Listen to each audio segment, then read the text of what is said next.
You really expect me to believe you're a doctor?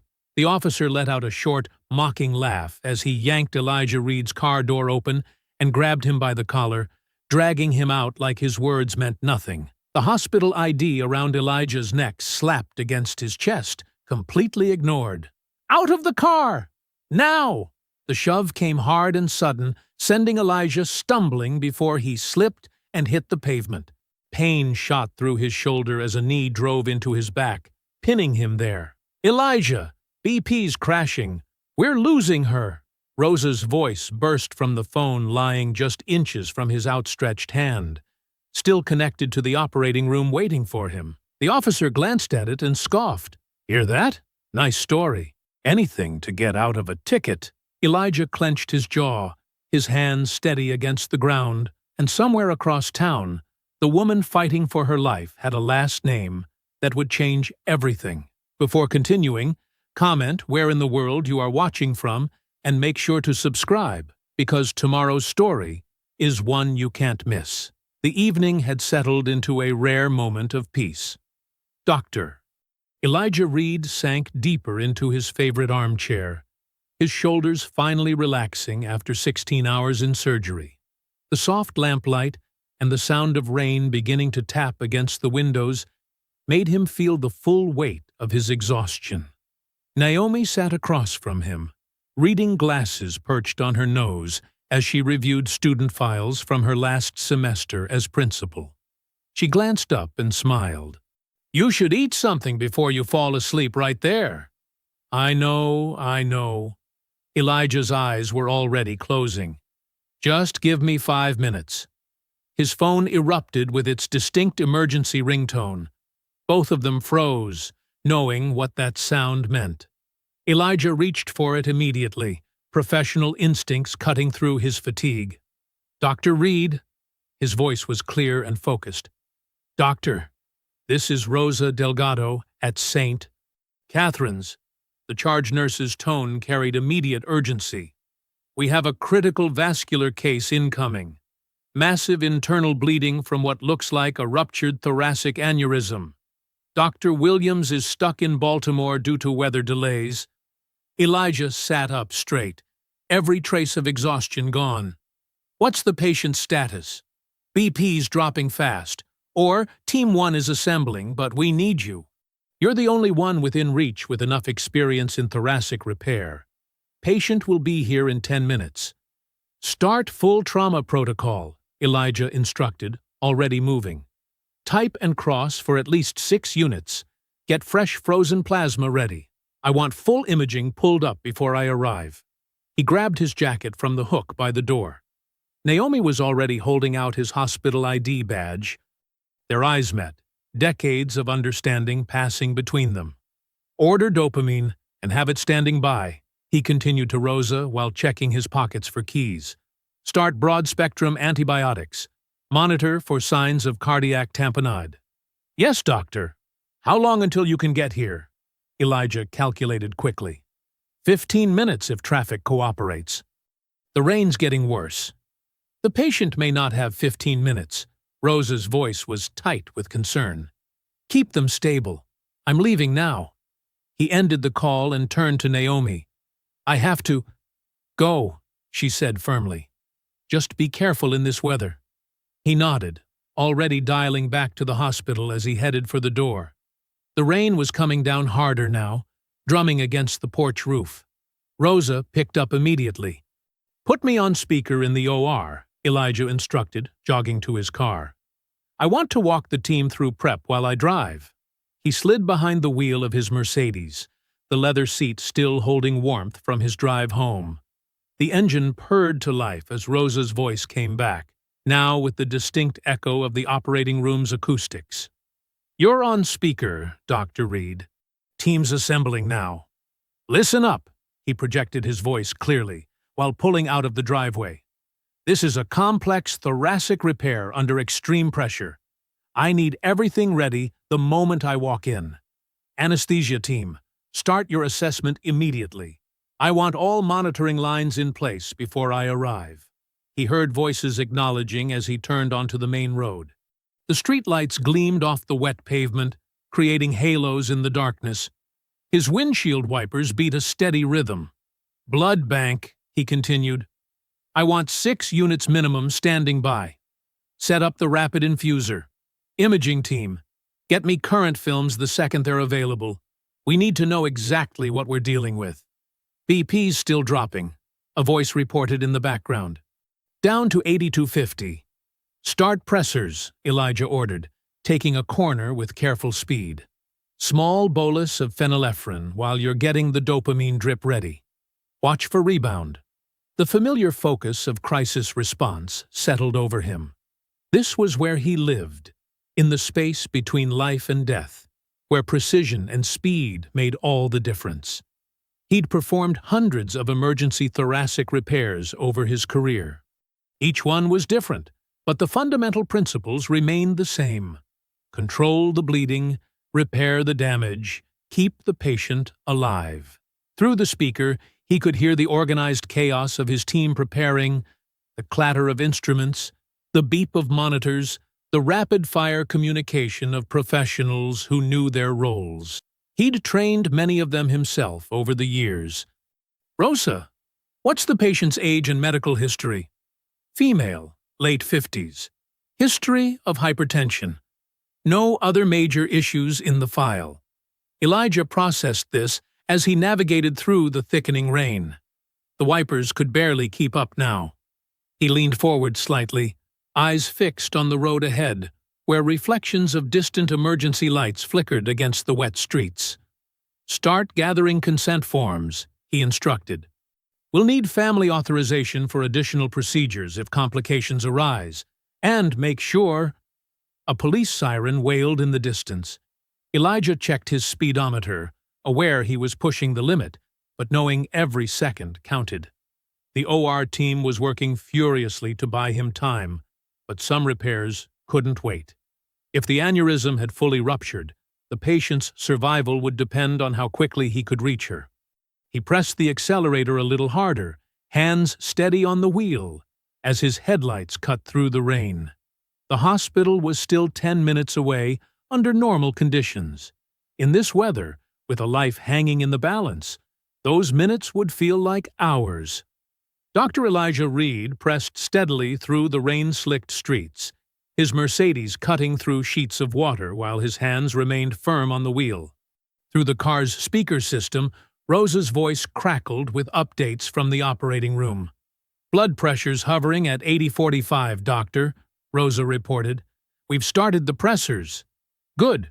Position her right side up, 30-degree angle," Elijah instructed. "I need full access to the thoracic cavity the moment I arrive. Make sure you have the rapid infuser primed and—" Red and blue lights suddenly exploded in his rearview mirror, strobing against the wet darkness. Elijah's stomach tightened, but he maintained his composure, smoothly signaling and pulling to the curb. He could hear the OR team's concerned murmurs through the speakers. "Rosa, I'm being pulled over. Keep the patient stable. I'll get this sorted quickly." He lowered his window as rain spattered inside, reaching carefully for his wallet and hospital ID badge clipped to his jacket. The police cruiser's spotlight swept across his mirrors, nearly blinding him. Through the glare, he could make out a broad-shouldered officer approaching, hand resting near his weapon. Officer Brent Holloway's face appeared at the window, jaw set tight, eyes hard with immediate suspicion. "License and registration," Holloway barked over the sound of rain and passing traffic. "You know how fast you are going?" "Officer, I'm Dr. Elijah Reed from St. Catherine Medical Center," Elijah spoke clearly and calmly, holding up his hospital ID. "I'm responding to an emergency surgery. The patient is critical and—" "I asked for your license and registration." Holloway cut him off, deliberately ignoring the ID badge.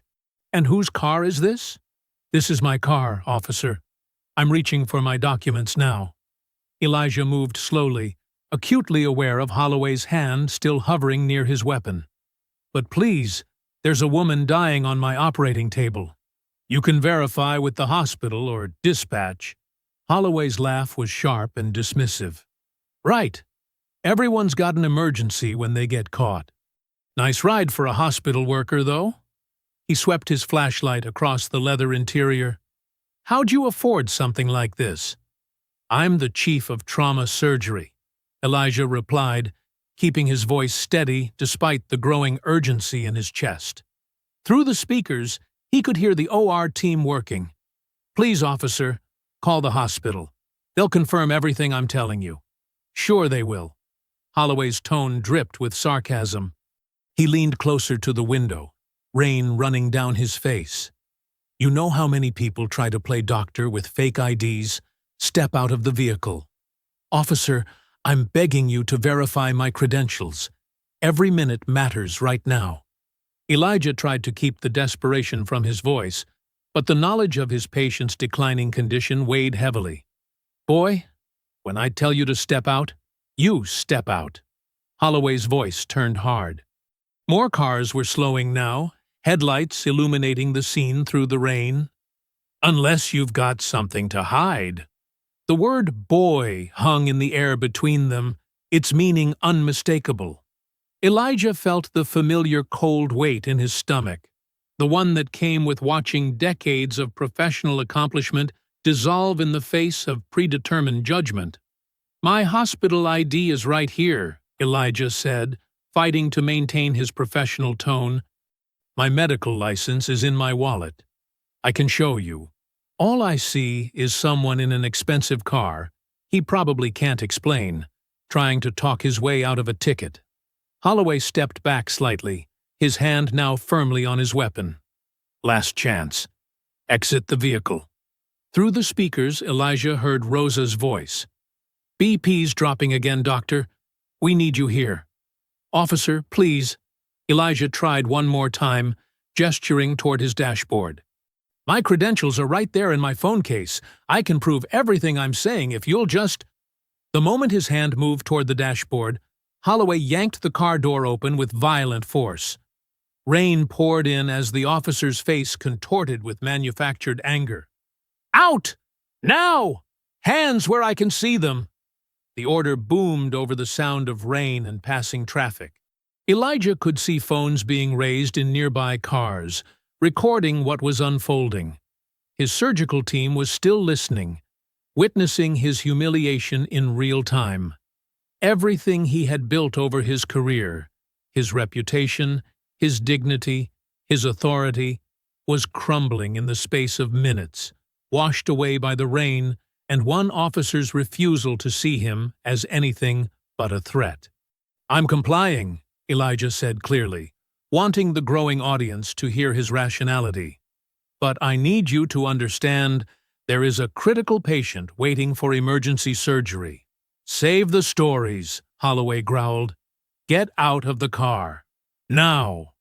Elijah looked at his hands gripping the steering wheel, the same hands that had saved countless lives in his operating room. In moments, they would be forced behind his back, while a woman possibly died waiting for him. The injustice of it burned in his throat, but he knew any show of that anger would only make things worse. Slowly, deliberately, he unbuckled his seatbelt. The rain intensified, drumming against the roof of his car like a countdown, each drop marking seconds his patient couldn't spare. The rain pelted Elijah's face as he stood beside his Mercedes, water already soaking through his dress shirt. Officer Holloway loomed over him, flashlight beam cutting through the darkness. Through the car's open door, Rosa's voice crackled with mounting concern from the speakerphone. Dr. Reed, what's happening? The patient's pressure is falling. Officer, please! Elijah tried one final time, his voice tight but controlled. There is a woman on my operating table right now who will die without immediate surgery. I'm begging you to verify my credentials with the hospital. Shut up about the hospital, Holloway snapped, moving closer. Nobody's buying your story. Turn around and put your hands on the vehicle. Doctor, Rosa's voice called out again. We need you here now. Elijah remained frozen for a moment, torn between compliance and desperation. His hospital ID badge hung clearly visible on his jacket, the St. Catherine logo illuminated by the cruiser's lights. The absurdity of it all, standing in the rain while his patient slipped away, his identity denied despite proof literally hanging from his chest, made his throat tight with frustrated anger. "I said, turn around!" Holloway grabbed Elijah's shoulder and roughly spun him toward the car, slamming him against the wet metal. The impact knocked his phone loose from his pocket. Instinctively, Elijah twisted to catch it, his last connection to the operating room. "Wait!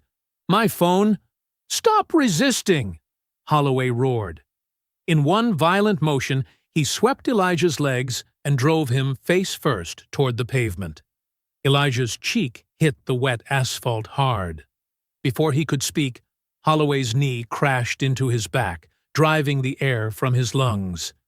White-hot pain exploded through his right shoulder as the officer wrenched his arm up at a savage angle. "Please," Elijah gasped, rain mixing with blood from where his face had scraped the road. "My shoulder. I'm a surgeon. I need my hands." "Quit fighting." Holloway pressed harder, though Elijah hadn't moved. The phone skittered across the wet pavement, still connected to the horrified surgical team listening to their doctor's humiliation. Headlights swept across the scene as more cars slowed. Phone cameras appeared in windows. A small crowd began gathering on the sidewalk, their faces lit by screens as they recorded. Not one person stepped forward to intervene. Another police cruiser pulled up, and Sergeant Dale Mercer emerged, taking in the scene with calculated indifference. "Sergeant," Elijah called out, hoping for reason, "please check my credentials. There's a critical patient waiting for emergency surgery. Every minute." "He was combative when I stopped him," Holloway interrupted, speaking to Mercer while keeping his knee planted in Elijah's back. "Kept trying to reach for something in the car, making excuses about being some kind of doctor." Mercer glanced at Elijah's hospital ID, lying clearly visible nearby, then deliberately looked away. "Better cuff him before he causes more trouble." The cold steel of handcuffs bit into Elijah's wrists. His shoulders screamed in protest as Holloway roughly secured them, the pain so intense it brought tears to his eyes. Not from the physical agony alone, but from the knowledge that his patient's chances were slipping away with each passing second. Through the rain, he could hear murmurs from the growing crowd. "Why are they being so rough? He's wearing doctor's ID. Somebody should call the hospital." But no one did.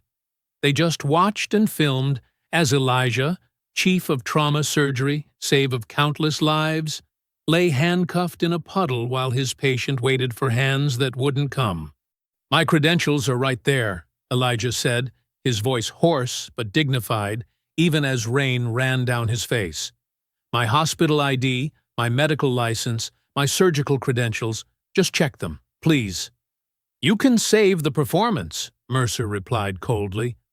"There's plenty of cameras already." More patrol cars arrived, their lights painting the wet street in swirling red and blue. Officers stood around exchanging knowing looks, while Elijah remained face down on the pavement, his expensive suit soaked through, his shoulder throbbing with a pain that threatened his surgical future. From his fallen phone, he could still hear Rosa's increasingly frantic voice. "Dr. Reed? Doctor, are you there? Someone tell me what's happening. We're losing her." Holloway kicked the phone, sending it skittering further away. The screen cracked against the curb, and finally, the line went dead. At St. Catherine Medical Center, Rosa stared at the silent phone in horror, the flat tone echoing through the operating room. The surgical team exchanged desperate looks as their patient's vitals continued to deteriorate. Their brilliant surgeon, the man they trusted with the most critical cases, hadn't just been delayed. He had been taken. And a woman's life hung in the balance while he lay handcuffed in the rain, his identity erased by those sworn to protect, his dignity stripped away by those who refused to see him as anything but a threat. The operating room's monitors continued their ominous beeping as Rosa realized the full weight of what was happening. She gripped the phone so tight her knuckles went white, knowing that somewhere out there, Dr. Reed was facing something far worse than a simple traffic stop. The minutes crawled by with excruciating slowness as Elijah lay handcuffed on the wet pavement. His shoulder throbbed where Holloway had wrenched it, each pulse of pain a reminder of what this might cost him in the operating room. Around him, the crowd of onlookers had grown, their phone cameras still recording every humiliating moment. Across town, at St. Catherine Medical Center, Rosa Delgado's fingers flew across the phone keypad, punching in the police dispatch number for the third time. The operating room behind her hummed with tense activity as nurses and technicians fought to keep their patients stable. But Rosa could see the monitors showing deteriorating vital signs. "This is charge nurse Rosa Delgado at St. Catherine Medical Center," she barked into the phone, her voice carrying the authority of someone used to managing life-and-death situations. "I need immediate verification of a police stop involving Dr. Elijah Reed, Chief of Trauma Surgery. He was en route to perform emergency surgery when your officers detained him." The dispatcher started to give her a standard response, but Rosa cut through it. "No, you listen to me. Doctor Elijah Reed, medical license number 275493, hospital ID 8844. He is our leading trauma surgeon, and we have a critical patient dying on this table. Verify his credentials now." Back at the scene, rainwater pooled around Elijah's face as he tried to shift his weight to ease the grinding pain in his shoulder. Officer Simon Graves, one of the younger patrol officers who had arrived later, noticed Elijah's hospital ID card lying face up in a puddle. He picked it up, turning it over in his hands as Rosa's calls finally reached dispatch. Graves keyed his radio. "Dispatch, can you confirm credentials for a Dr. Elijah Reed from St. Catherine Medical Center?" The response crackled back almost immediately. "Confirmed. St. Catherine has been calling repeatedly. Subject is verified as Chief of Trauma Surgery. Hospital reports emergency situation pending." Holloway and Mercer exchanged quick, panicked looks.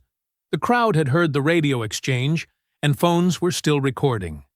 Mercer moved first, his face tight with barely controlled alarm.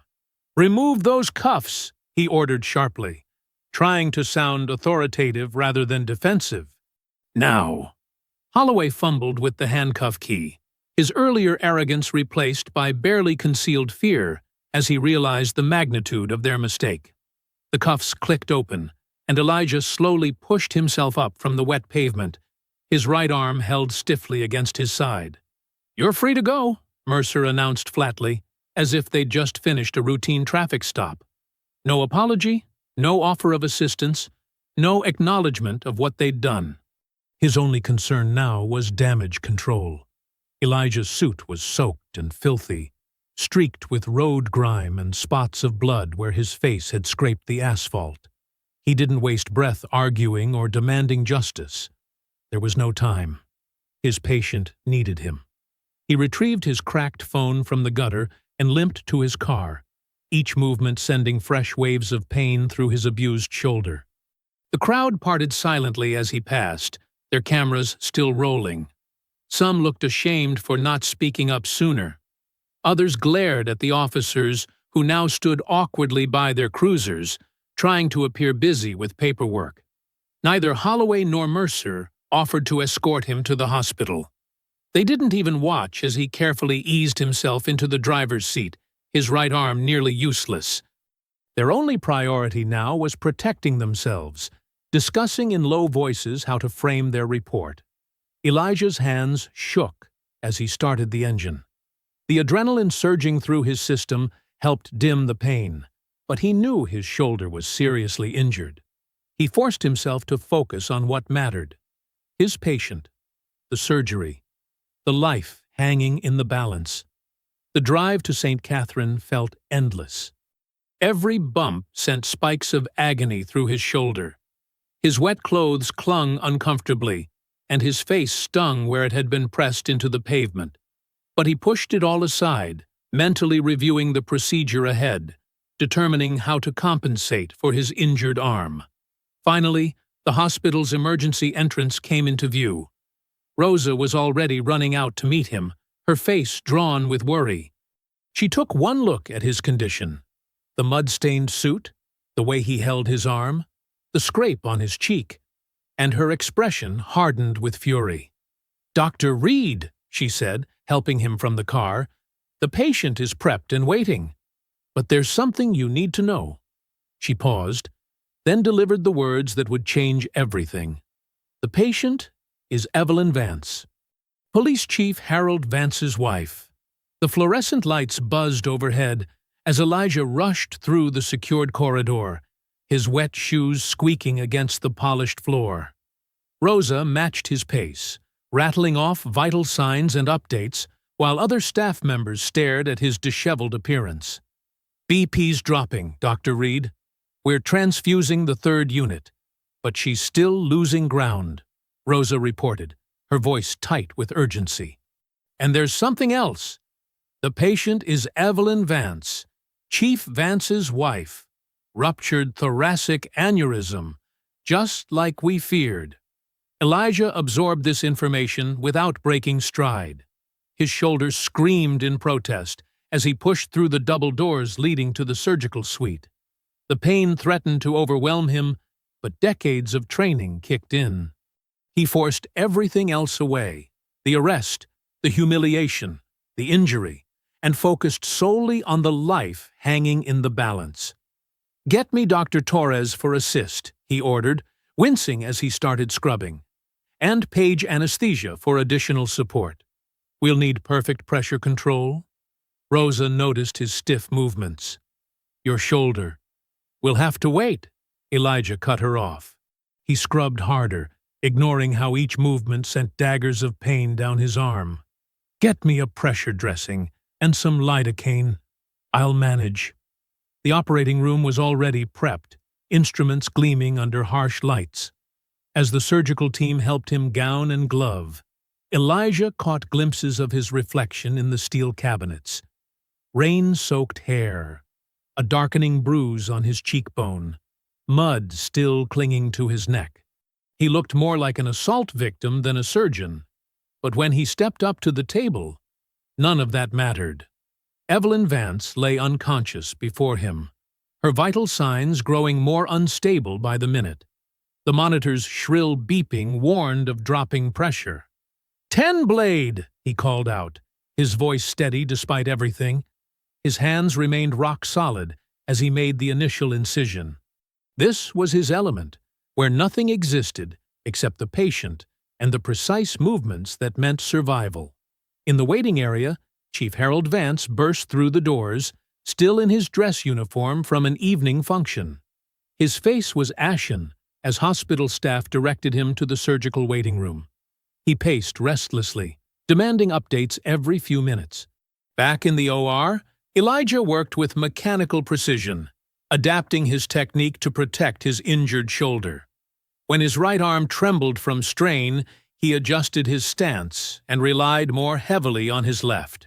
The aneurysm repair was delicate work under the best conditions. With his injury, every movement required intense concentration. "Pressure's stabilizing," the anesthesiologist announced after the second hour. "Whatever you're doing, it's working." Sweat dripped down Elijah's face inside his surgical mask. The lidocaine was wearing off, each movement sending fresh waves of agony through his shoulder. But his hands never wavered as he placed the final sutures. "Close for me," he instructed Dr. Torres as he stepped back from the table. The monitors showed strong vital signs. Against considerable odds, Evelyn Vance would live. Rosa found him in the scrub room, struggling to peel off his gloves with trembling fingers. "Chief Vance is outside," she said quietly. "He knows what happened on your way in. I had to tell him why you were delayed." Elijah nodded tiredly. His surgical focus was fading, allowing pain and exhaustion to crash back in. When he emerged from the OR, still in his surgical gown, he found Vance waiting with several other officers. The chief's expression shifted as he took in Elijah's appearance. The mud-stained clothes visible beneath the surgical gown, the scrape on his cheek, the way he held his arm. For a moment, genuine horror flickered across his face. "My wife?" Vance asked hoarsely. "She's stable," Elijah replied. "The repair was successful. Dr. Torres will speak with you about recovery details shortly." Vance stepped forward, conflict evident in his features. But before he could speak, two men in suits appeared beside him. "Internal affairs," Elijah realized with weary resignation. "Dr. Reed," one of them said smoothly, "we'll need to get your statement about tonight's incident." Almost simultaneously, hospital CEO Grant Hollis emerged from his office, his face a careful mask of professional concern.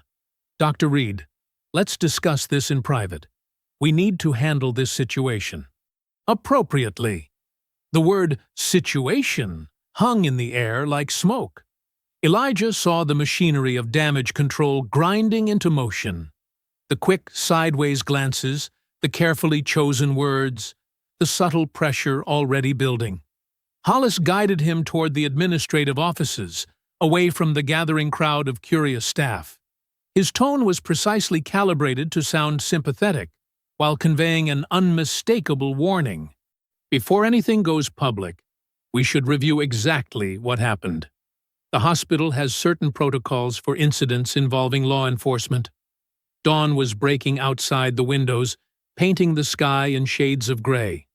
Elijah's shoulder throbbed in time with his pulse as Hollis closed the office door behind them. "Dr. Reed," the CEO said carefully, "what are your thoughts about handling this matter?" Internally, the emergency department's treatment room felt sterile and cold as Dr. Sarah Martinez gently probed Elijah's shoulder. Each touch sent sharp jolts of pain radiating down his arm. The fluorescent lights cast harsh shadows across his face, highlighting the scrape on his cheek where it had met the wet pavement. "Can you make a fist for me?" Dr. Martinez asked, watching his hand closely. Elijah tried, but his fingers trembled with the effort. The same hands that had just completed delicate vascular surgery now struggled with this basic movement. "We need to get imaging right away," Martinez said, frowning. "I'm concerned about potential nerve impingement from the trauma. The way they wrenched your arm." The door burst open as Naomi rushed in, her eyes wide with worry. She'd thrown on clothes hastily, her usually neat hair pulled back messily. "Elijah!" She moved to his side, carefully touching his uninjured arm. "Rosa called me. She told me everything." Elijah tried to smile reassuringly, but exhaustion and pain made it more of a grimace. "I'm okay. The patient survived. That's what matters." "The patient survived because you performed surgery while injured," Naomi said firmly, her voice tight with controlled anger. "After they assaulted you for trying to get here." "Mrs. Reed," Dr. Martinez interjected, "your husband needs an MRI and nerve conduction studies. The way his hand is tremoring." Before she could finish, the door opened again. Hospital CEO Grant Hollis entered, followed by a sharp-featured woman in a business suit who carried a leather portfolio. Hollis's normally polished appearance showed signs of having been rushed to the hospital. His tie slightly askew, his silver hair not perfectly combed. "Dr. Reed," Hollis said smoothly. "This is Patricia Manning from our legal department. We need to discuss how to handle this situation." Naomi stepped protectively closer to Elijah. "The situation where police officers assaulted my husband while he was trying to save a life?" Manning cleared her throat. "We should be very careful about using terms like assault until all the facts are reviewed. These kinds of incidents are complex." "Complex?" Naomi's voice could have cut steel. "My husband identified himself as a surgeon. They ignored his hospital ID. They injured him. What's complex about that? Mrs. Reed, Hollis said placatingly, we all want to handle this appropriately, but making public accusations before the full review process. Elijah's phone buzzed on the examination table, then buzzed again, and again. Naomi picked it up, her expression darkening as she read the screen. Well, it seems the police department isn't waiting for any review process, she said bitterly. Someone's already talking to the press. She held up the phone, showing a local crime blog post that was rapidly spreading. Sources say an erratic driver became confrontational during a routine traffic stop last night, refusing to comply with officer commands and causing his own delay to hospital duties. The driver, identified as Dr. Elijah Reed, was temporarily detained until his identity could be verified. This is coordinated, Naomi said, her eyes flashing. They're getting ahead of the story, painting Elijah as the problem before the truth can come out. As if to confirm her words, Chief Harold Vance appeared in the doorway. He'd removed his formal uniform jacket, and his face showed the strain of the night's events. His eyes moved from Elijah's injured shoulder to the scrape on his face, then quickly away. Dr. Reed, he said quietly, I wanted to thank you personally. The surgical team says you saved Evelyn's life. Despite, he trailed off, gesturing vaguely at Elijah's injuries. Chief Vance, Elijah said, his voice hoarse but steady. Your officers need to be held accountable. They wouldn't listen, wouldn't verify my credentials, wouldn't call dispatch. The delay could have cost your wife's life. Vance shifted uncomfortably. I understand you're upset. The department will conduct a thorough review. A review? Naomi interrupted. Your wife almost died while your officers had my husband face down in the rain. And now your people are already spinning lies about him being erratic and confrontational. Mrs. Reed, these situations require careful examination of all perspectives. The truth is the only perspective that matters, Elijah said quietly. Chief, I'm not looking for revenge. I just want honesty about what happened. Vance wouldn't meet his eyes. I'll make sure the review is thorough, he repeated, then quickly excused himself. Hollis cleared his throat. Dr. Reed, perhaps you should take a few days off to rest. The hospital will need to conduct its own review of the incident's impact on patient care. Patient care? Naomi's voice rose. He saved her life. More notifications buzzed on Elijah's phone. With a growing sense of dread, he opened his social media feed. His name was trending, accompanied by phrases like reckless doctor and road rage incident. The carefully crafted narrative was already spreading, twisting truth into something unrecognizable in the harsh morning light, now streaming through the hospital windows. Dr. Martinez tried to redirect attention to the medical concerns. He needs imaging studies immediately. The nerve damage could be— Of course, Hollis interrupted smoothly. We'll schedule those right away. In the meantime, Dr. Reed, please don't make any public statements without consulting legal affairs first. We need to manage this situation delicately. The hospital corridors felt different now. Elijah walked between Naomi and Lena, his arm in a sling, past nurses and doctors who quickly looked away. Their silence spoke volumes. Everyone's scared to talk, Lena said quietly. That's how they maintain control. Rosa met them at Radiology, her face tight with worry. She pulled them into an empty consultation room and closed the door. They're trying to make this disappear, she said. Administration sent out an email about proper channels for media inquiries? That's code for keep your mouth shut. Who sent the email? Lena asked, already taking notes. CEO Hollis himself. He never sends all staff emails. Rosa shook her head. People are talking, though. The whole OR team heard what happened over the phone. The radiologist called Elijah in for imaging. Each movement of his shoulder sent sharp pains down his arm. As he lay still under the machine's whirring eye, he tried not to think about what this could mean for his surgical career. The results came back quickly. Dr. Warner, the attending radiologist, pointed to areas of concern on the scan. There's significant soft tissue damage here and here. But what worries me most is the potential nerve involvement. See this area? Elijah saw it. After decades of reading scans, he knew exactly what he was looking at. The kind of damage that could end a surgeon's career. We'll need further testing, Dr. Warner continued, but you should prepare for the possibility of reduced fine motor control. The words hit like physical blows. Reduced fine motor control. For a trauma surgeon, that was a death sentence. Naomi squeezed his good hand while Lena paced the room, fury building in every step. This is exactly what I meant, she said. They didn't just hurt you. They tried to take everything. Let's go see Rosa's update on Evelyn, Elijah said quietly, needing to focus on something else. In ICU, they found Evelyn Vance awake but groggy. Tubes and monitors surrounded her, but her eyes were alert. When she saw Elijah, recognition flickered across her face. "You're the surgeon," she said weakly.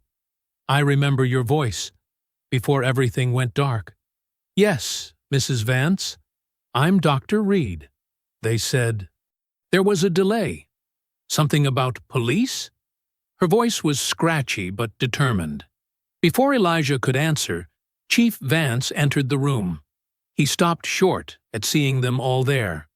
"Harold," Evelyn said, "did your officers do this? Did they hurt the doctor who saved me?" The chief's face tightened. He looked everywhere but at his wife. "There was an unfortunate incident during a traffic stop. We're conducting a thorough internal review." "That's not what I asked." Even weak, Evelyn's voice carried steel. "Did your officers hurt him?" "It's complicated, honey. Procedure has to be followed. Once all the facts are gathered..." "Look at his face, Harold. Look at his arm. Is that procedure?" The chief's professional mask slipped for just a moment. Guilt crossed his features before being replaced by careful neutrality. "Dr. Reed, could we speak privately?" In the consultation room, Chief Vance closed the door and lowered his voice. "I want you to know I'm taking this very seriously. But these situations are delicate. If we move too fast, make accusations without proper review."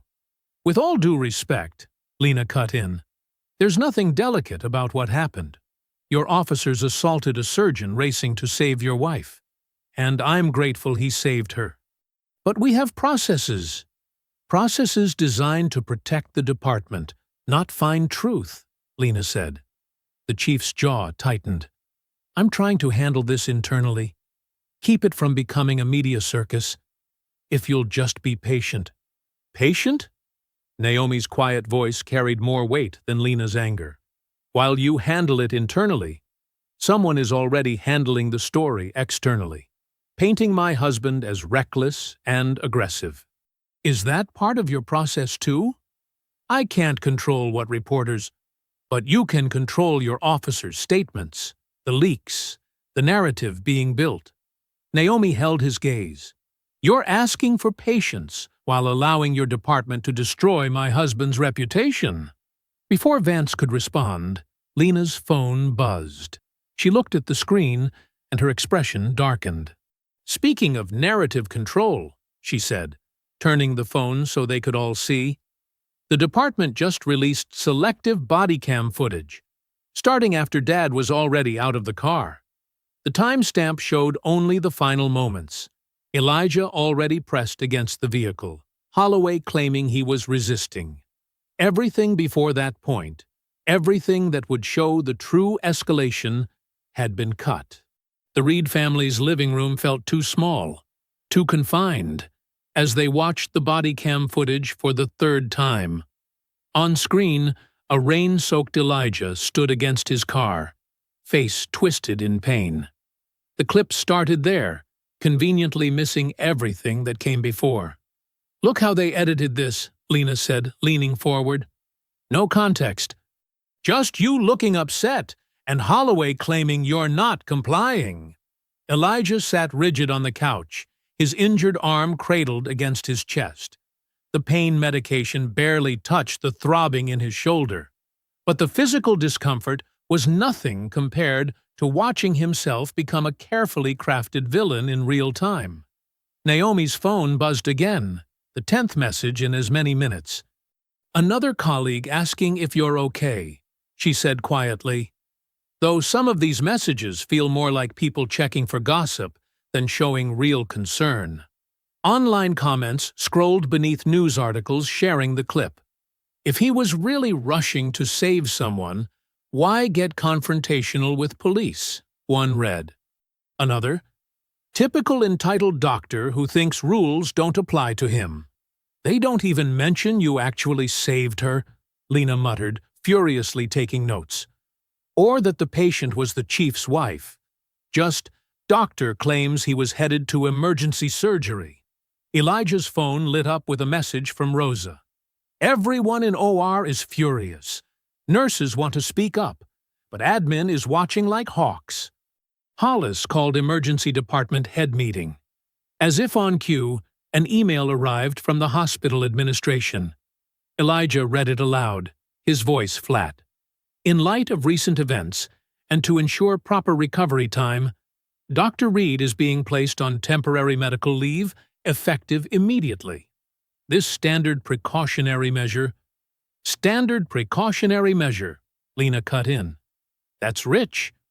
They're hiding you away until this blows over." The email CC'd the board of directors, Elijah noted. "They're covering themselves legally." Naomi squeezed his good hand. "How are you really doing?" Elijah was quiet for a long moment.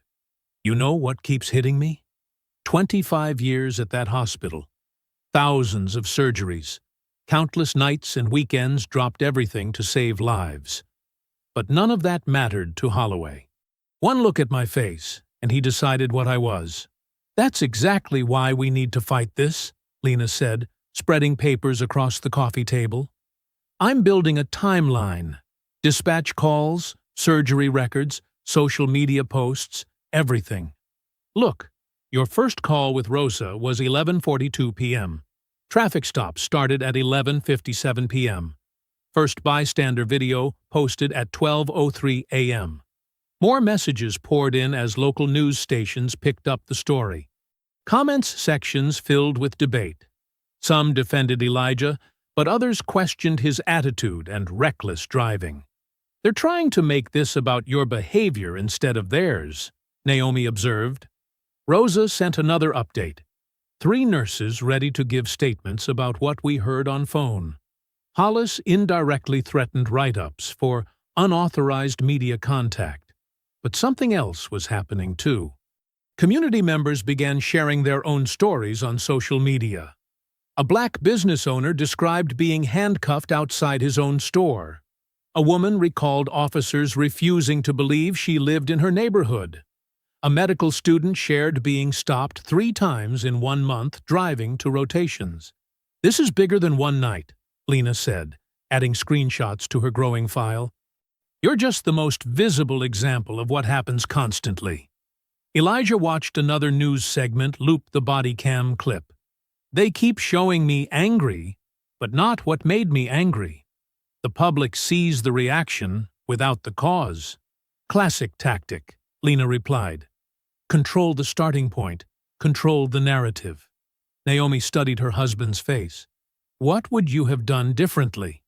"That's what keeps me up," Elijah said. "I did everything right, pulled over immediately, kept my hands visible, spoke calmly, showed ID, called them sir. And none of it mattered because Holloway decided what he saw before he ever reached my window." The night deepened. More stories emerged. More messages arrived. Lena kept building her timeline, cross-referencing timestamps and documents. Around midnight, she sat up straighter, frowning at her laptop. "Wait, Something's wrong with these timestamps. She pulled up the full metadata from the released body cam footage. Look at this gap. The video jumps from 11:59 p.m. to 12:04 a.m. 5 whole minutes missing. Those would be the worst minutes, Elijah said quietly. The takedown, the knee in my back, when he wrenched my shoulder. Convenient that those moments didn't make the edit, Lena said, highlighting the gap in her notes. Naomi looked between her daughter's determined face and her husband's weary one. So, what happens now? Now, Lena said. We find out what they're hiding in those missing minutes. Morning light crept through the kitchen windows, but no one in the Reed house had truly slept. Lena sat surrounded by papers and laptops, her fingers moving across keyboards with fierce determination. Coffee cups littered the table, testament to the hours she'd worked through the night. Naomi moved quietly through the kitchen, starting another pot of coffee. Her eyes kept drifting to Elijah, who stood at the counter trying to hold a glass of water. His right hand trembled, spilling drops onto the marble surface. "Let me get that for you," Naomi said, reaching for the glass. Elijah pulled back. "I need to do this myself." His voice was tight with frustration as more water splashed over the rim. Lena looked up from her screen. "Dad, fighting your body won't help. We need you focused on the bigger battle." "Got it." She suddenly straightened, pointing at her laptop. "I found someone. The timestamp matches. He was filming from across the street when it happened." Elijah set down the glass, giving up the fight with his trembling hand. "Who?" "College student named Marcus Webb. He posted a clip online, but took it down after police supporters started harassing him. I tracked him through mutual connections. He's willing to meet." Naomi brought fresh coffee to the table. "Are you sure he's reliable?" "He's scared but angry. Says he couldn't sleep after watching what happened. He kept the full video." By mid-morning, they sat in a quiet coffee shop near the university campus. Marcus, a lanky pre-med student, nervously handed over his phone. "I saved everything. It's all there, unedited." The video started earlier than any previous footage. It showed Elijah's car pulling over, his immediate compliance. Then Holloway approaching, aggressive from the first moment. The crucial missing minutes played out in devastating clarity. Holloway yanking the door open, shoving Elijah without provocation, escalating the situation while Elijah tried to explain about the emergency surgery. "This changes everything," Lena said, immediately backing up the video to secure drives. Around noon, their phones exploded with notifications. Evelyn Vance had given a statement from her hospital bed, her voice weak but determined. "I need to be clear about what happened. The surgeon these officers assaulted is the same man who saved my life. Despite their actions, despite his injuries, Dr. Reed still performed my operation. I'm alive because he refused to let their cruelty stop him from doing his duty." The impact was immediate. News outlets that had questioned Elijah's account now wanted exclusive interviews. Social media lit up with support. Rosa sent excited messages about nurses gathering in break rooms to watch Evelyn's statement, cheering and crying. "Even the chief can't ignore this," Naomi said, scrolling through reactions. His own wife just drew a line in the sand. For the first time since the arrest, Elijah felt a weight lift slightly from his chest. "Maybe we can still fix this without destroying everything I've built." His phone buzzed with supportive messages from colleagues, patients' families, and community leaders. Local news channels were running side-by-side comparisons of the official body cam edit versus the full civilian footage, highlighting the department's attempted deception. "Look at this," Lena said, showing them her screen. 3 other officers have come forward about previous incidents with Holloway. They were scared to speak up before, but now... The morning's triumph lasted exactly 4 hours. At 2 p.m., hospital CEO Grant Hollis called a press conference. His words were carefully chosen, wrapped in concern. Given the physical and emotional trauma Dr. Reed experienced, the hospital is initiating an independent review of surgical competency. While we respect Dr. Reed's service, patient safety must be our primary concern. Elijah sat heavily in his kitchen chair. They're not just questioning that night anymore. They're questioning every surgery I've ever performed. They're scared, Lena insisted. The department is exposed, so they're trying to shift blame. Make it about your judgment instead of police brutality. Hollis is protecting the hospital's reputation, Naomi added. If they admit the police delayed a critical surgery, it opens liability issues. But Elijah barely heard them. He stared at his trembling right hand, the same hand that had performed thousands of precise procedures. The same hand that saved Evelyn Vance's life just days ago. At 4:30 p.m., he sat in a sterile exam room at occupational medicine, trying to thread a suture through surgical mesh. The evaluator watched silently as Elijah's fingers shook, the needle dancing erratically. Sweat beaded on his forehead. The tremors grew worse with each attempt. "Dr. Reed," the evaluator finally said, "I think we should stop here." Elijah looked down at his betraying hand, the instrument that had defined his life for 25 years, now quivering like a leaf in the wind. The evaluation form on the desk remained incomplete, but its message was clear. He was, for now at least, unfit for surgery. Elijah's hands gripped the steering wheel, knuckles white, but the right one wouldn't stop shaking. The concrete walls of the hospital parking structure seemed to close in around him. Naomi sat quietly in the passenger seat, while Lena's voice came through the car speakers. "What exactly did the evaluator say?" Lena asked. She didn't have to say much. Elijah's voice was hollow. "My hands are supposed to be steady enough to repair blood vessels smaller than a pencil line. You saw what happened with that glass of water this morning. I couldn't even complete basic suturing tests." "It could be temporary," Naomi said softly. "Stress, trauma, inflammation from the injury, or nerve damage from being slammed into the pavement." Elijah's words came out sharp, bitter. 25 years of training, of building trust, of proving myself. And Holloway took it away in seconds. His phone buzzed. The hospital's medical staff office had already received the evaluation results. The message was direct.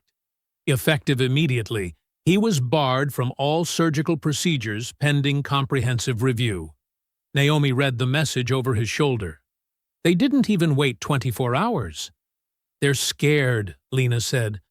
"If they admit the police caused this, they're liable for every surgery you can't perform. The same hospital where I've saved hundreds of lives," Elijah's voice cracked, "where I've trained residents, covered emergency calls, built entire programs. Now I'm just a liability to manage." They drove home in heavy silence. But before they reached the house, Lena called back. "Turn on Channel 4. Now!" Naomi found the station on her phone. A police union spokesperson filled the screen, his tone aggressive. "Dr. Reed is attempting to weaponize race to distract from his own reckless choices that night. He endangered lives by speeding, became confrontational during a lawful stop, and is now trying to profit from false accusations against dedicated officers." "Profit?" Elijah's laugh was harsh. "I can barely hold a scalpel." The spokesman continued. "Officer Holloway followed procedure and will remain on active duty while—" Naomi turned it off. "They're not even pretending to investigate anymore." They pulled into their driveway as evening settled. The house felt different now, smaller, darker, like the walls held too many broken dreams. Elijah moved through rooms touching familiar objects, his medical texts, his surgical loupes, the teaching awards on his office wall. Each item seemed to mock him. "I should have known," he said finally, sitting heavily in his study. "All these years thinking excellence would protect me, thinking if I was twice as good, worked twice as hard, stayed twice as controlled, they'd have to respect me. His voice broke. But in the end, I was still just another black man for Holloway to put in his place. Naomi knelt beside his chair. You are so much more than what they did to you. Am I? Without surgery? Who am I? His right hand trembled in his lap. I've spent my whole life in operating rooms. It's not just what I do. It's who I am. Was. And now, he covered his face. I'm so tired, Naomi. Tired of being strong. Tired of having to be perfect, just to be treated like a human being. Through the speakerphone, they heard Lena's sharp intake of breath. For the first time since arriving, her voice softened. Dad! She paused, struggling. I've been angry because I thought you were choosing institutions over justice. But this isn't about pride or politics for you, is it? They didn't just hurt you. They tried to erase who you are. They're still trying, Naomi said firmly. And if we let them bury this, they'll keep doing it to others. More doctors, lawyers, teachers, more black professionals who don't know their place. Is that the legacy you want, Elijah? For all those young residents who look up to you to learn that excellence means nothing against a badge? Elijah looked at his trembling hand. I don't know if I have any fight left. Then lean on us, Naomi said. You've carried others for decades. Let us carry you now. We'll find a way, Lena added, not just to expose them, to make them face real consequences, together. The night deepened around them. Elijah sat with his family's words, feeling something shift between father and daughter. Not agreement yet, but understanding. Naomi brought tea, her quiet strength filling the room. Just before midnight, Lena's phone lit up with a text from Rosa. The young officer from the stop wants to meet. Says he has to talk tonight, but only off record. What should I tell him? The neon sign of Pete's all-night diner flickered weakly against the dark windows. Inside, Lena Reed sat alone in a corner booth, her legal pad ready, watching the door. At 12:17 a.m., Officer Simon Graves entered, still in uniform, but looking smaller somehow, shoulders hunched as if trying to disappear. He slid into the booth, eyes darting around the empty diner. Anyone follow you? No, Lena said. Just us and one cook in the back. Talk to me about what happened to my father. Simon's hands shook as he pulled papers from inside his jacket. What they did, what we did, it wasn't right. And what they're doing now is even worse. Start from the beginning, Lena said, pen poised. Everything you saw. I ran Dr. Reed's ID before Holloway took him down. The hospital confirmation came back clear. Attending surgeon, emergency privileges, everything. Simon's voice dropped lower. I radioed Sergeant Mercer right away. He acknowledged, but then he swallowed hard. Then he let Holloway escalate anyway. Meanwhile, across town, Naomi sat with Elijah in their living room. Despite the late hour, sleep felt impossible. She placed a digital recorder on the coffee table.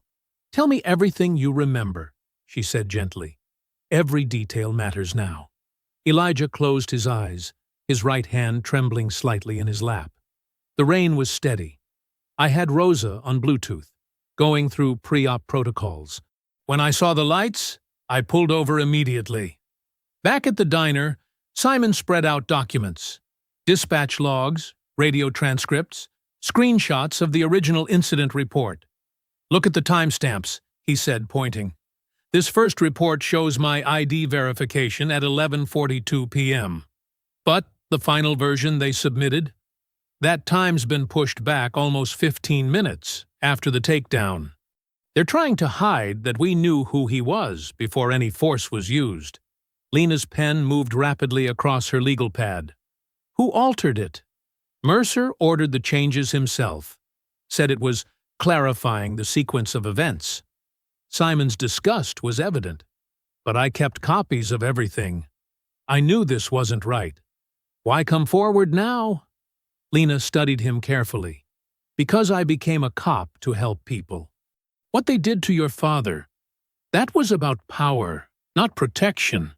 And now they want me to lie about it." He met her eyes.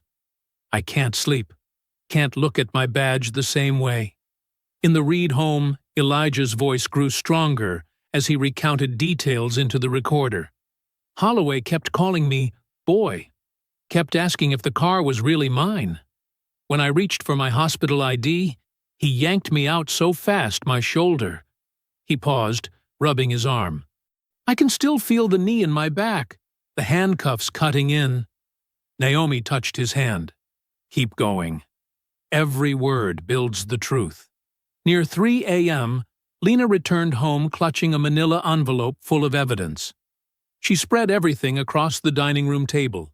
Simon's original reports, dispatch logs, timestamps, text screenshots between officers. "It's all here," she said, her voice tight with controlled fury. "They knew exactly who you were. They knew you were telling the truth, and they chose to hurt you anyway." Elijah stared at the papers, at the proof that his humiliation had been deliberate. His hands still shook, but his voice was steady. "They thought they could bury this because no one would believe me over them." Just before sunrise, Rosa called. "I have something else for you," she said without preamble.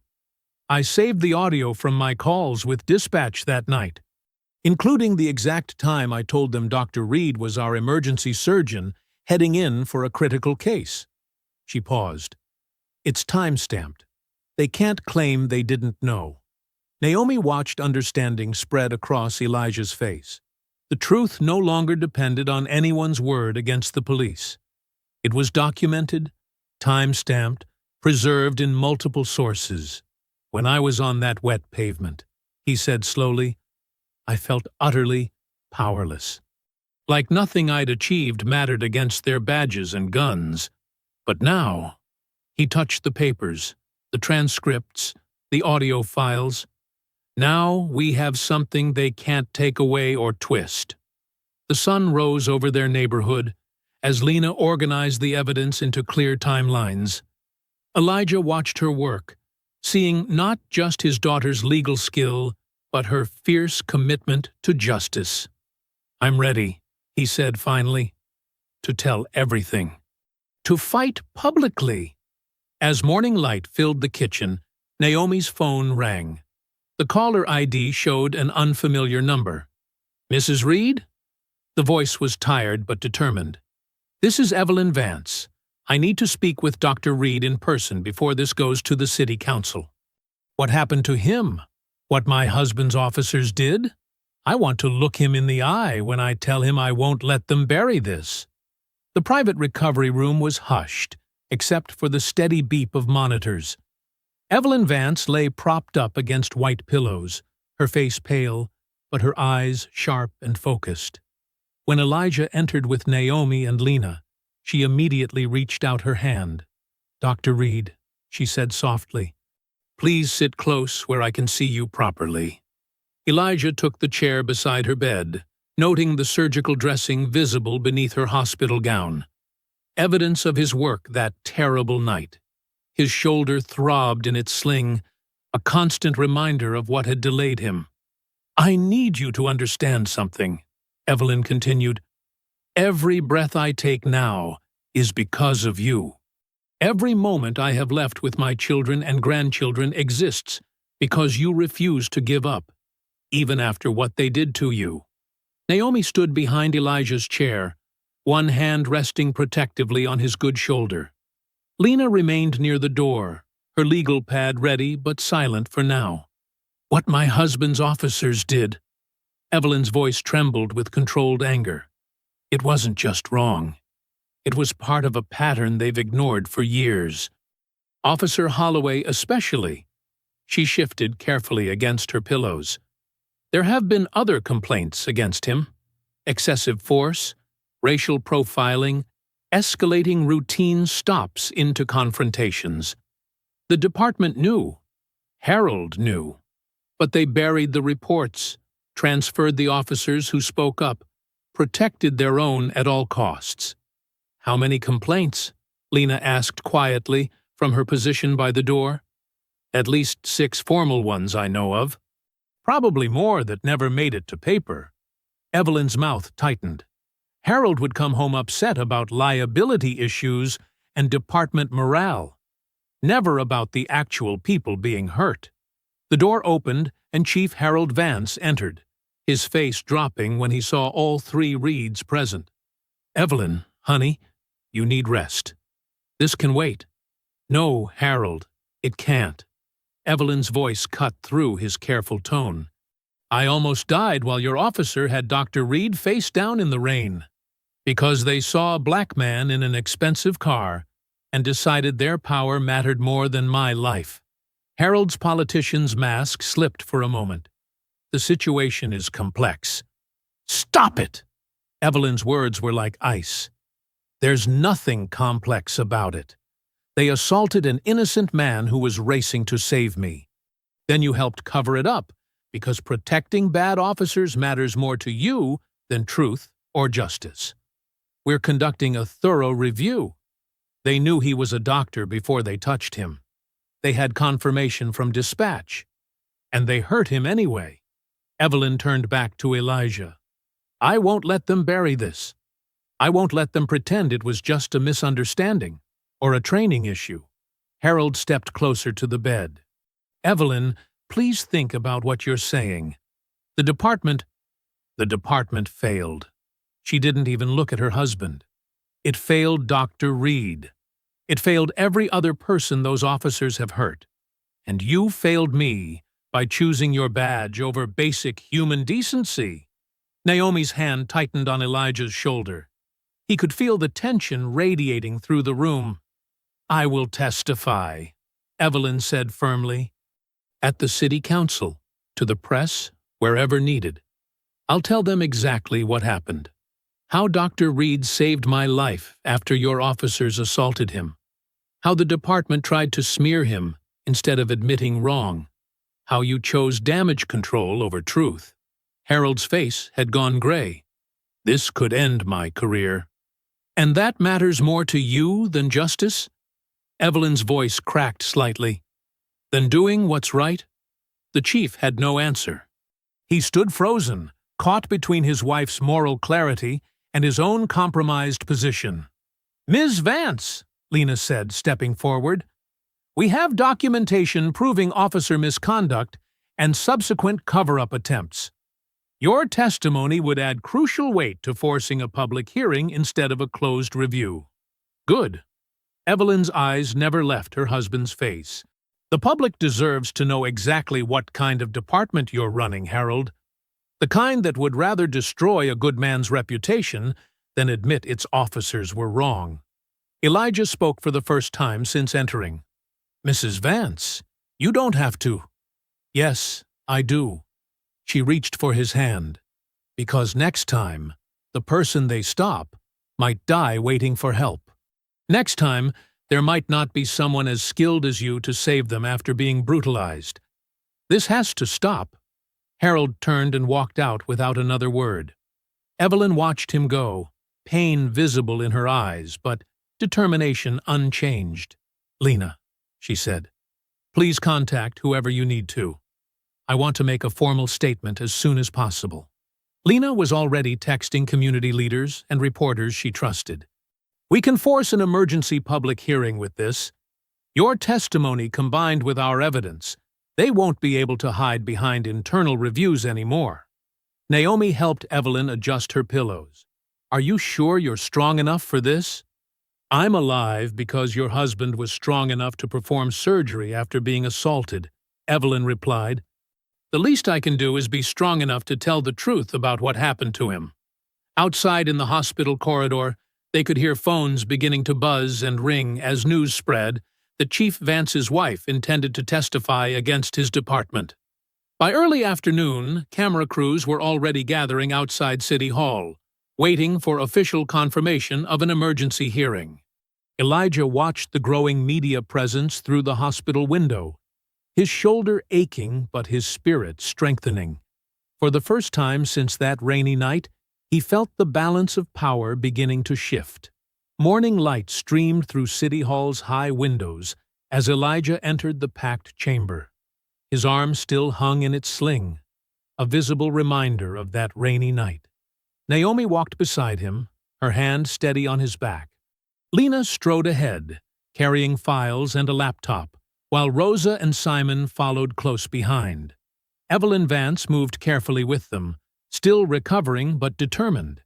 The chamber hummed with tension. Every seat was filled, with people standing 3 deep along the walls. News cameras lined the back, their red lights blinking. On one side sat a row of stern-faced officers, Holloway, Mercer, and others in crisp uniforms. Chief Vance occupied a separate table, his shoulders rigid.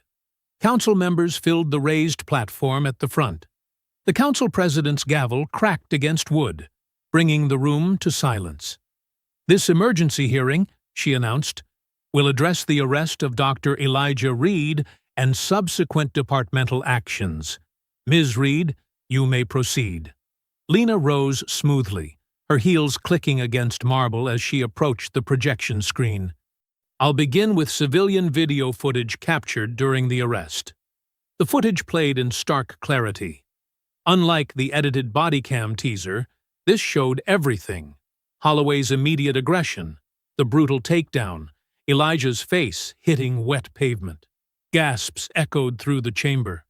Several council members leaned forward, faces darkening. "Next," Lena continued, "dispatch audio from that night." She played Rosa's frantic calls, her voice crystal clear as she identified Elijah as the trauma surgeon needed for emergency surgery. The timestamp glowed on screen, well before the worst violence occurred. The hospital's surgical records. Lena displayed charts showing the critical timeline. Every minute of delay increased the risk of death. Dr. Reed still performed successful surgery despite injuries sustained during his wrongful arrest. Rosa took the stand next, her nursing scrubs a splash of color in the formal chamber. "I told dispatch exactly who Dr. Reed was. I begged them to verify his credentials and let him through. Instead, they hurt him while a patient was dying on my table." Simon followed, his young face pale but voice steady. "Sergeant Mercer received confirmation of Dr. Reed's identity before Officer Holloway escalated to physical force. He chose to ignore it.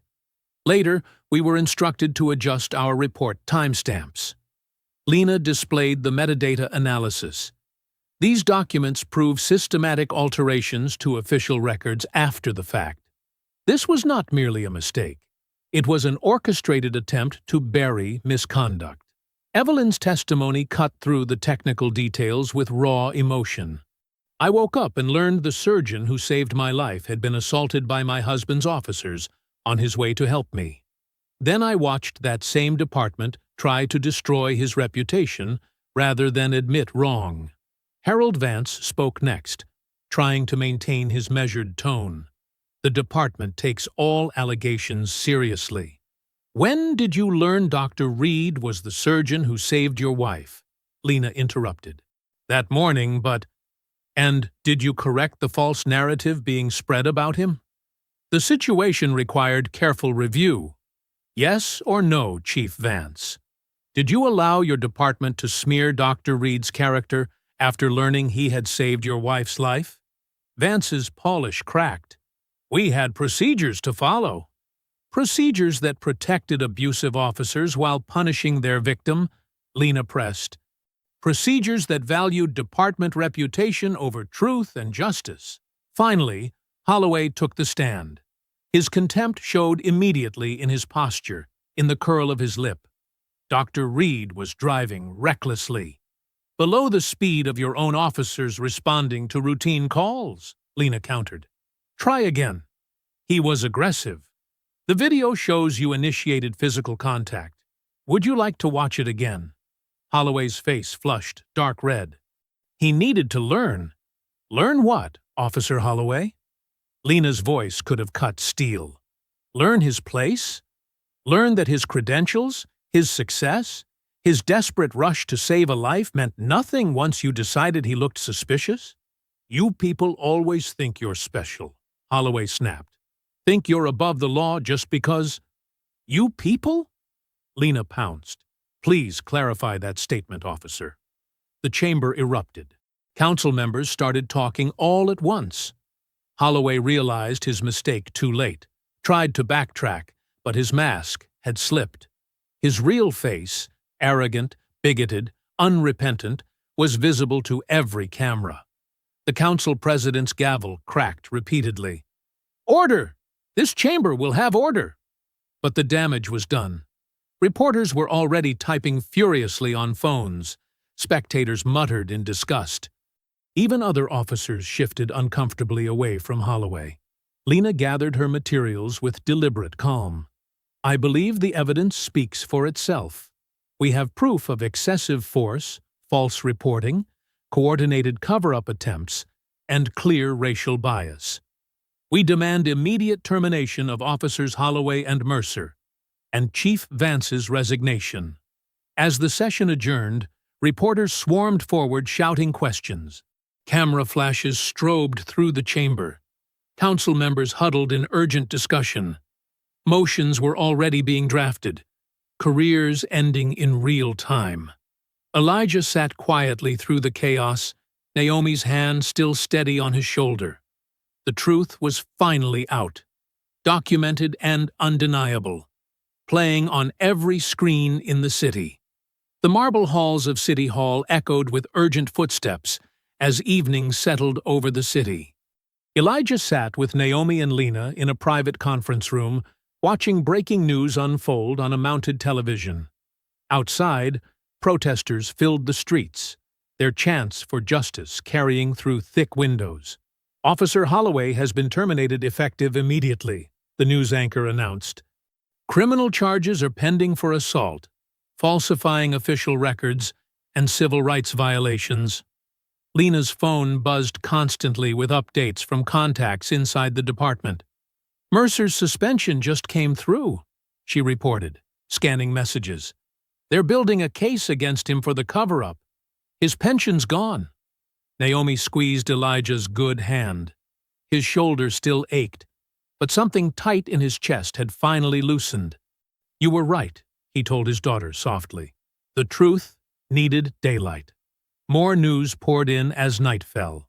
The police union withdrew support from Holloway after the hearing footage went viral. Mercer's supervisor role was permanently revoked. Young officers began coming forward about other incidents that had been buried. By 10 o'clock, Chief Harold Vance's carefully constructed control crumbled completely. News cameras captured him leaving headquarters, resignation letter in hand, while protesters lined his path. His political allies had abandoned him within hours of the hearing.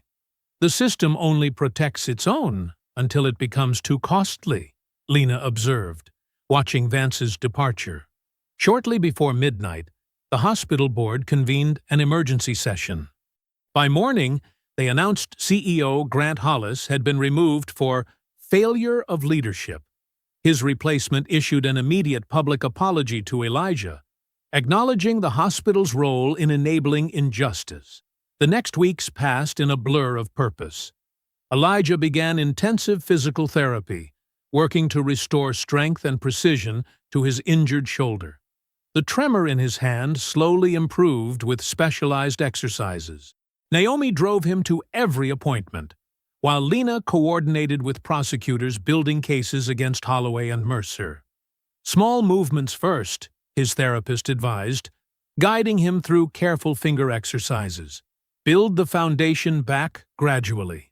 Rosa visited often, bringing updates from the surgical floor. The residents ask about you every day, she told him. They miss your teaching. Settlement talks moved quickly, pushed by public pressure and clear evidence. When the final figure was reached, Elijah knew exactly what to do with it. He established the Reed Emergency Medicine Initiative, creating scholarships for minority medical students and funding crisis response training programs. This isn't about money, he explained at the initiative's launch. It's about making sure the next generation of doctors never faces what I faced. It's about changing the system from within. The first scholarship recipient was a young black woman from Elijah's old neighborhood. "I want to be a trauma surgeon because of you," she told him, eyes bright with purpose. "Because you showed us they can't stop us from saving lives." Weeks turned to months. Elijah's hand grew steadier through relentless practice.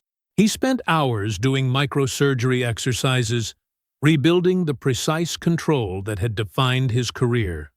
The tremor faded gradually, then disappeared entirely.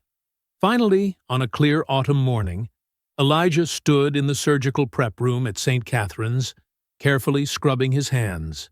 The case had been chosen specifically: a complex vascular repair, the kind of procedure that had first made his reputation. Naomi, Lena, and Rosa watched through the observation window as he entered the operating room. The familiar ritual of gowning and gloving centered him. His team stood ready, welcoming him back with quiet professionalism. "Scalpel," he said clearly, and felt the weight of the instrument settle into his steady hand. The procedure began, each movement precise and controlled.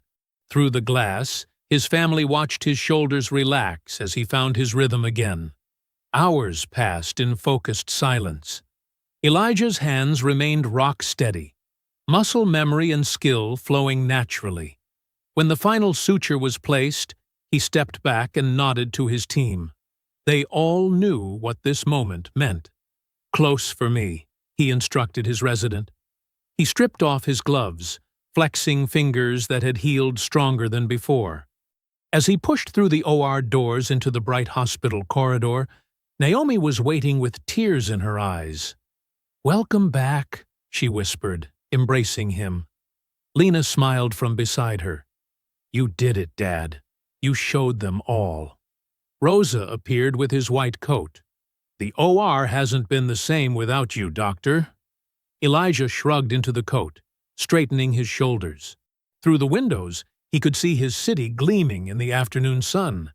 A city that had learned his name first in scandal, then in triumph. A city that finally understood his worth not just as a surgeon, but as a man who refused to let injustice stand. His pager chimed with another emergency case. Without hesitation, he turned toward the surgical floor, family beside him, hands steady and sure. He had work to do.